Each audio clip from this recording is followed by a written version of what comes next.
আসসালামু আলাইকুম friends, welcome back. So viewers, স্ক্রিনে যে 5 পিস রেসিং পিজনের বেবি দেখতে পারতেছেন, আলহামদুলিল্লাহ এর মধ্য থেকে সবজি 2টা সেল হয়ে গেছে আর বাদবাকি 3টা আছে।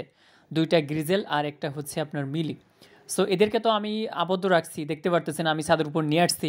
ওরা কিন্তু বের হওয়ার জন্য চেষ্টা করছে, কারণ আমি একদিন ছাড়ছিলাম ওদেরকে রৌদ্রের মধ্যে একটু এনজয় করার জন্য।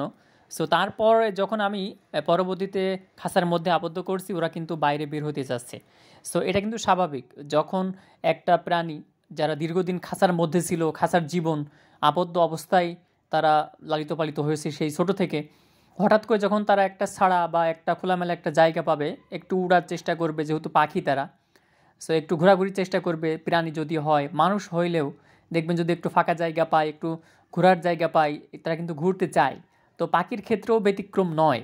সো ওদেরকে যখন আমি খাঁচার মধ্যে আটকেছি, প্রথম দিন আমরা ওদেরকে কী করছিলাম, ওদেরকে আমরা ছেড়ে দিয়েছিলাম। আজকে যেহেতু খাঁচার মধ্যে রাখছি, ওরা চেষ্টা করতেছে বাইরে বের হওয়ার জন্য। আমি যখন ছোট খাঁচাই করে নিয়ে আসছিলাম, তখন ওরা কিন্তু চেষ্টা করছিল বাইরে বের হওয়ার জন্য।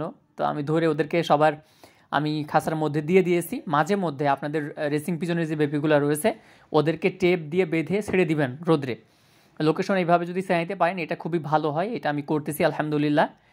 এর আগেও আমি আমার কবুতরকে এই ধরনের প্রশিক্ষণ দিয়েছি। তো এটা আপনারা করতে পারেন যারা কবুতর লালন পালন করছেন, যারা রেস্ট সাসারি যারা করবেন, কবুতর যারা ফ্লাই করাবেন, এইভাবে আপনারা এটা কিন্তু কন্টিনিউ করতে পারেন। 5 পিসের মধ্য থেকে তো 2 পিস সেল হয়ে গেছে, এখনও 3 পিস আছে, দেখতে পারতেছেন আলহামদুলিল্লাহ। এটা হচ্ছে মাদি কবুতর গ্রিজেল, আর এটা হচ্ছে আপনার নর, চাইলে ইনশাল্লাহ নিতে পারবেন।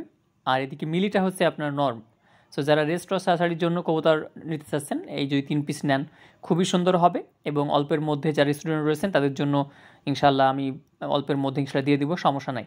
সো যারা কবুতর লালন পালন করছেন, একটু ছেড়ে লালন পালন করেন, নিজের ঘরের কবুতর যদি হয় সেক্ষেত্রে বাচ্চা কবুতর কালেক্ট করেও আপনারা ছেলে লালন পালন করতে পারবেন ইনশাল্লাহ।